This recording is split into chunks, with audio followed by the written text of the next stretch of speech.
Hey guys, welcome to the channel. Today we are 3D printing and assembling a Cyberpunk 2077 Militech Vindicator. However, if you've actually played the game, you might know this item as the Lexington X Mod 2. And this is because with one of the updates to the game, they actually changed these starting items, and as such they changed out the 3D models, they changed a few things here and there, and they put the starter item that was originally on her into a different quest line, and they changed the name. So when this 3D model was made, it was the correct name, and you'll find a link to the original designer's work down below, so you can go download this and 3D print it yourself. The original designer here has done an amazing job, and of course it's all free. And it is quite a tough 3D print because you need a lot of supports on these two parts, and I would recommend if you're going to 3D print this yourself to add 1 mm of height to each side, so the whole thing will go together better at the end. But this was a joy to assemble, although it's also a tough one as well in a few places. So we'll start with something simple, which is just these two blocks. They get stuck together. I do wish there was a rectangle section inside so you could have another piece go into it, and then this helps you with orientation. Because as you can see, I get it almost perfect, but it's still a touch out of alignment.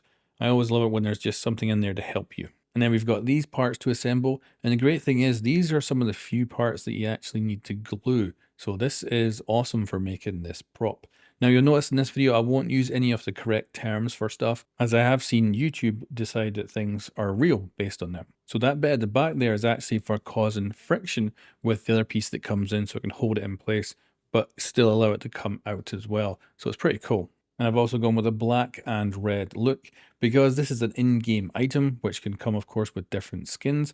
Really, you can do whatever the heck you want here, and you can really play around with the colors. So I love that's why, game stuff is really good, because you do just have in-game skins that you can use, which means you've got a lot more freedom of what you can do with colors and styles. Whereas a movie prop, you actually want that to look like it does in the movie. And you can see here that we're assembling the internal parts now. And the great thing is no glue needed at all. I'm actually going to take these out, as I'm going to go ahead and spray paint everything now, because I want these body parts to look really good. And I was not sure if I wanted to assemble everything inside first and then do the spray paint. And then I figured out, yeah, we do the spray paint first. So we're going to take this out, get out a matte black. We also changed the orientation of this. This was the hardest part for me to print. So I changed the orientation, and as a result, I deliberately sunk it into the bed to make a nice flat area to print on. And then what I did is I went back and just printed that piece out separately and then stuck it on. And now that we've got everything spray painted, it's time to get the assembly underway. And now we can really start finishing this off and put it all together. And it's already looking freaking cool. But the thing that's going to bring this together is all the switches and stuff that are red, I think, at the end of this. But we have a few parts to add on before that. I decided to go for that piece in red. I originally printed it off in black and spray painted it silver, but I figured, nah, we got to go red and add it in. So you can see here, we got all these parts to go together. And then the whole thing goes together like that. So no glue, which is really cool. And then we've got ourselves a thing that just looks fabulous. And now we move on to these tiny pieces, and this is where it gets really complicated. So this is what turns this into a cool little prop, into what I think is a cool toy. So as it makes it really fun to use, because you've got this kind of rubber band mechanism at the back here. So really freaking cool. And this all has to be threaded through different parts, and it is definitely a pain in the ass, but we're not at the pain in the ass part yet. So we're just putting on here in the back piece, and this will now be our elastic band kind of power to this section. Then we have another elastic band. So I'm actually following, there's actual instructions that you can follow from the original designer. So make sure you download the PDF, and then you go ahead and follow all of these.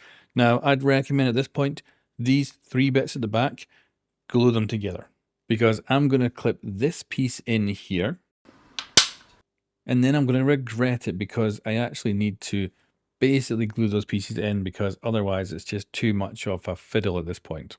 And of course I've got to make sure now that I don't get any glue on the rubber band, and then I get it all together, and this ended up being a total pain in the ass. So I'd recommend get these 2 parts glued in before you actually put the rubber band in, and then attach it to the back, and then you will have a easier experience.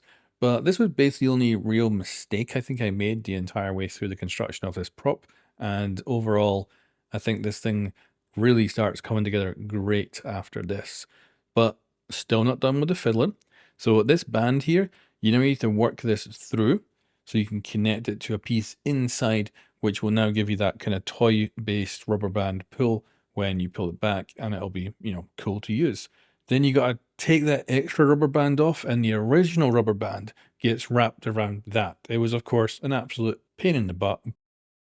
Of course, you don't have to do that though. You could have it not have a rubber band in there. Now I'm adding all the red parts on, which are all the switches, and this just brings it all together. It looks absolutely awesome, and it looks like it's just been brought right out of a computer game. So very, very happy with it. It looks superb, and this was a joy to make. I'd do a couple of things differently if I was doing it again, like the two main body parts. I'd add that extra millimeter of height on. But other than that, the whole thing is really freaking cool, and I'm extremely happy with it. You've even got a little piece that goes on the back which hides your rubber band, and that way you've now got really not much of a way to see in. You've also got this part here, which is just two pieces, and then you also have another piece you can add onto the top of it, and then you are pretty much done. Now, because, and you'll notice, it's there's a gap between the body parts. That's why I say a millimeter each side is best to add on. But the crazy thing and the actual cool thing here is because of the issue with it, the piece at the back stays out. So if you squeeze it, it comes back in and it looks cool. It looks kind of quite official. And I think it's awesome. But yeah, the gap in the body is a problem. If I was maybe to get inside and absolutely machine every tiny little bit of support that might still be in there, because it's as flat as can be, but obviously it's just not perfect. Whereas I think if you just added a millimeter each side, you'd probably get to the point where the whole thing would go together a lot easier. And I did look at the original designer's work, and they have some pictures of their one that they printed off, and they have a gap at the top as well. So I don't think it's just me. But like I say, it's an unintentional function of it because when you pull back, it stays out and it's not supposed to. And then you squeeze with your hand, which then releases it and brings it back in. It looks like you've actually done a proper thing. So it looks incredibly cool, and yeah, very happy with it. You will notice that the front is not glued in, and this is of course because I can't figure out a safe way to get the two parts together, that the front is also not glued in, but that's a minor thing.